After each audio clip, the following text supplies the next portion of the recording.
రాలిపోకుండా మరి పూత రాలిపోకుండా పూత కాయ అవడానికి మరి ఆ కాయ బాగా సాల్పు రావడానికి మచ్చ లేకుండా తుప్పు మచ్చ కానీ మరి ఇలాంటివి లేకుండా చక్కగా తప్పగింజ కానీ తాలు గింజ కానీ లేకుండా అగ్రి మాస్ ఈ మాస్ను ఉపయోగించుకోవచ్చు మనం. ఇది చాలా అద్భుతమైన ప్రోడక్ట్ అండి.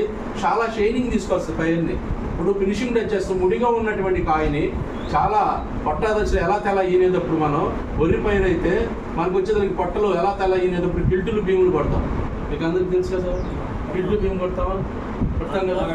అప్పుడేమైతే మాగాడి తప్పకింద తాళ కింద మెడకు రాకుండా ఉంటుంది అనమాట. కానీ దాని స్థానంలో దీన్ని ఇస్తే అది మెడరిపోయిదా కాకుండా తప్పకింద తాళ కింద రాకుండా షడింపు షైనింగ్ బాగా షార్ప్నెస్ తీసుకొస్తుంది అనమాట. ఇది చాలా ఒక పాయిలో కొట్టి ఇంకో పాయిలో పెట్టి ఒక పాయిలో కొట్టంగానే ఆ పక్క ఏరియా కానొస్తుంది, సాయిలు ఈ పక్క ఏరియా కానొస్తుంది. అంటే దాని సెకండ్లో మల్టీపర్పస్గా మార్చిద్దండి పైరుని. ఒక అద్భుతమైన ప్రోడక్ట్. పూత కాయ కాయడానికి కాయ పూత రాలిపోకుండా బాగా కాయ రావడానికి కాయ షార్ప్ షడింపు రావడానికి షైనింగ్ రావడానికి కూడా నెంబర్ 1గా పనిచేస్తుంది. ఈ మాస్ అనేది ఒక అద్భుతమైన ప్రోడక్ట్ అండి. ఈ ప్రోడక్ట్ ప్రతి రైతు కూడా యూజ్ చేసుకోవాలి. వరి కావచ్చు, పత్తి కావచ్చు, మిర్చి కావచ్చు, శనగ కావచ్చు, మొక్కజొన్న కావచ్చు, ఎలాంటి ఫైర్స్ కూరగాయలు కావచ్చు, ఏ పంటల మీద అయినా సరే ఉపయోగించుకోవడం వల్ల మంచి దిగుబడి తీసుకుంటాడు.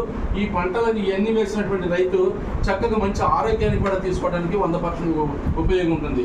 అన్ని బాగా